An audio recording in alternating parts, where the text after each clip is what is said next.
पीले दांत वाली बहू। रंजना कभी ब्रश नहीं करती थी। उसे कितनी बार उसके माँ बाप ने डांटा, लेकिन उसका कोई असर उस पर होता ही नहीं था, जिस कारण से उसके दांत पीले पीले हो जाते हैं। शादी के बाद अरे बहू, वैसे तो तुझ में कोई कमी नहीं है, पर तेरे दांत इतने पीले कैसे हैं बेटा? कैसे मतलब? कोई सर्जरी थोड़ी ना कराइए। वो तो क्या नाम, मैं ब्रश नहीं करती थी तो पीले हो गए। अब क्या करूं? आप कहें तो लाल करवा लूं या फिर काले? यार ये क्या है, क्यों माँ से लड़ रही हो? लड़ रही हूँ? अरे मैं लड़ रही हूँ या ये बोल रही है कि दांत पीले हैं, पीले। अरे तपस्या थोड़ी ना की है इन्हें पीले करने के लिए। बकायदा ब्रश नहीं किया है 20 साल तक, तब जाकर। छी, कैसी बात कर रही हो? ये उस वक्त तो पीले नहीं थे जब हम लोग तुम्हें देखने आए थे। अरे तब साफ करवा लिया होगा डेंटिस्ट के पास जाकर। अब देखो कैसे पीले पीले लग रहे हैं। रंजना सास की तरफ गुस्से से देखती है। फिर शुरू हो गई पीले पीले पीले। अरे पीले तो तब भी थे जब मेरे हाथ का रसगुल्ला उड़ा उड़ा कर खा रही थी और बोल रही थी, लड़की नहीं गुणों का खजाना दे रहे भाई साहब आप। अब वो लोग करते भी तो क्या करते, पीले दांत वाली बहू पल्ले पड़ी थी तो झेलना तो था ही। एक दिन कीर्तन में रंजना गाना गा रही थी। अरे कमला बहन, माँ का द्वार है, यहाँ तो सब शुद्ध होकर आते हैं, फिर अपनी बहू को ब्रश भी नहीं करवाती तुम। दूर से पीले पीले दांत भक्ति में बाधा उत्पन्न कर रहे हैं। और कोई 2 साल के बच्चे थोड़ी ना लेकर आई हूँ मैं बहू बनाकर। अच्छी खासी लड़की है, अरे कैसे करवाऊं ब्रश? ये तो उसे खुद करना चाहिए ना। अब माँ बाप तो इसके जैसे तैसे निपटा दिए, ये नहीं सोचा कि सास कैसे संभालेगी। सास बहू को लेकर घर आ जाती है, लेकिन सोच लेती है कि अब इसे लेकर कहीं नहीं जाएगी। अगले रोज बहू कहती है, अरे क्या हो गया, मंदिर नहीं जाना क्या? कीर्तन का वक्त हो रहा है। मेरी मधुर वाणी से कान्हा जी जागते हैं और सोते हैं। आप तो जानती है ना उनकी भक्ति में कितना मन लगता है मेरा। वो क्या है ना, तबीयत ठीक नहीं लग रही है मेरी, आराम करूंगी मैं। तबीयत ठीक नहीं लग रही? अभी तो मिथुन के गाने पर नाच रही थी आप, और अब बोल रही है कि तबीयत ठीक नहीं लग रही। अरे भक्ति में मन लगा लो सासू माँ, ऊपर जाना है, क्या मुंह दिखाओगी आप? हाँ?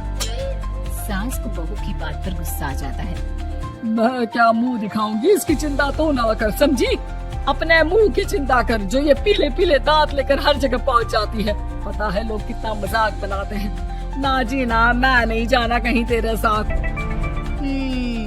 तो ये बात है, कोई ना, मत जाओ, मैं अपने कमरे में ही बैठकर भक्ति कर लूंगी। ऊपर वाला दांत थोड़ी ना देखता है, मन देखता है, भावना देखता है। और अरे बस बस, तू सब कुछ दिखा, बस ये सफेद चमकदार दांत ना दिखाना किसी को, है? जा यहाँ से। बहू को सास की बात का कोई फर्क नहीं पड़ता, वो तो जैसी थी वैसी ही रह जाती है। सुबह नहाकर किचन में खाना बनाना, फिर खाना खाना, कीर्तन भजन करना और सो जाना। एक दिन, माँ जी मैं सहेली के घर जा रही हूँ, शाम को लेट आऊंगी। हाँ, तो जाना, मैंने कौन सा तेरी आरती करनी है घर पर बैठकर। रंजना सहेली के घर जाती है, जहाँ वो पार्टी में जाने की तैयारी कर रही होती है। अरे शिखा, कहाँ जाने की तैयारी कर रही है? मैं गलत वक्त पर आ गई क्या? अरे नहीं यार, उल्टा सही वक्त पर आई है। मैंने ये साड़ी और ज्वेलरी निकाली है यार, शाम को इनके ऑफिस की एक पार्टी में जाना है। बताना कैसा लग रहा है ये सब? नहीं यार, इस ड्रेस के साथ तो वो वाली ज्वेलरी अच्छी लगेगी। हाँ, सही बोल रही है, मैंने ध्यान ही नहीं दिया। वैसे तो हमेशा से मस्त फैशन सेंस रखती है। तो बड़ा जाती होगी ना पति के साथ पार्टी में। रंजना कुछ नहीं बोलती, बस सोचती है कि यार काश ये बात सही हो जाती, पर मैं क्यों नहीं जाती पार्टी में? क्या इन लोगों की कोई पार्टी होती नहीं होगी? रंजना घर आती है और रात में पति से सवाल करती है, एक बात बताइए, आप मुझे किसी पार्टी में क्यों नहीं ले जाते? क्या आपके यहाँ ऑफिस में पार्टी नहीं होती? पति बेचारा क्या कहता कि दांत पीले हैं तुम्हारे इसलिए। अरे कोई पार्टी होती नहीं हम लोगों के ऑफिस में, तो कहाँ से लेकर जाऊं? और मार्केट, मॉल, कहीं वीकेंड घूमना, कहीं तो। अरे यार सारे हफ्ते में एक छुट्टी मिलती है, तो सोचता हूँ कि आराम ही कर लूं। क्यों? रंजना मन मार के रह जाती है। पहले कभी सास के साथ मंदिर जाया करती थी, लेकिन वो भी सास ने ले जाना बंद कर दिया। घर बैठी बैठी रंजना बोर हो जाती है। तभी उसे आइडिया आता है और वो मायके जाने का सोचती है। सासू माँ, 2 दिनों के लिए मम्मी के घर जा रही हूँ। अच्छा ठीक है, आराम से जा। और हाँ, माँ से कुछ अच्छी आदत सीख कर आना कि कैसे शरीर के हर भाग की तरह दांतों की सफाई भी जरूरी होती है, समझी? शुरू हो गई ना आप? वो लोग आपकी तरह नहीं है कि छोटी छोटी बात का बतंगड़ बना दे। उन लोगों के लिए मैं मायने रखती हूँ, ना कि मेरे पीले पीले दांत। रंजना माँ को बिना बताए उन लोगों को सरप्राइज देती है, लेकिन जैसे ही वो दरवाजे पर पहुँचती है, अंदर देखती है कि घर वाले कहीं जा रहे होते हैं। अब माँ, काश रंजना दीदी के दांतों वाली प्रॉब्लम नहीं होती, तो वो भी हम लोगों के साथ चलती ना बुआ जी की बेटी की शादी में। हाँ बेटा, लेकिन अब उसे कौन समझाए कि उसको उसके पीले दांत नहीं दिखते, लेकिन उसके आसपास के लोगों को कितना एम्बैरेसिंग फील कराते हैं। मुझे तो कितनी बार उसके स्कूल की टीचर ने शिकायत की कि उसके साथ कोई लड़की बैठना भी नहीं चाहती, और ना ही कॉलेज में कोई उससे बात करना चाहता था। लेकिन पता नहीं क्यों उसे ये बात समझ में ही नहीं आती। कोई कमी नहीं है उस लड़की में, बस यही कि दांत पीले हैं।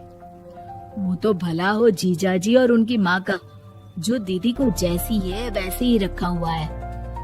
रंजना को अपने घर वालों की बात सुनकर बहुत दुख होता है। वो सोचती है कि वो क्या करे, लेकिन फिर वो सीधा डेंटिस्ट के पास जाती है, अपने दांत चमकाती है और कसम खाती है कि वो रोज ब्रश करेगी। अरे क्या हो गया? तुम तो 2 दिनों के लिए गई थी ना, पर कोई ना, अच्छा है, चलो आ गई तुम। रंजना सास के सामने आकर खड़ी हो जाती है और पूरी स्माइल करती है, उसके चमकदार दांतों को दिखाती हुई। चले मंदिर। माँ, मुझे माफ कर दीजिए, मैंने आप लोगों को बहुत एम्बैरेसिंग फील करवाया। मैं आज से रोज ब्रश करूंगी।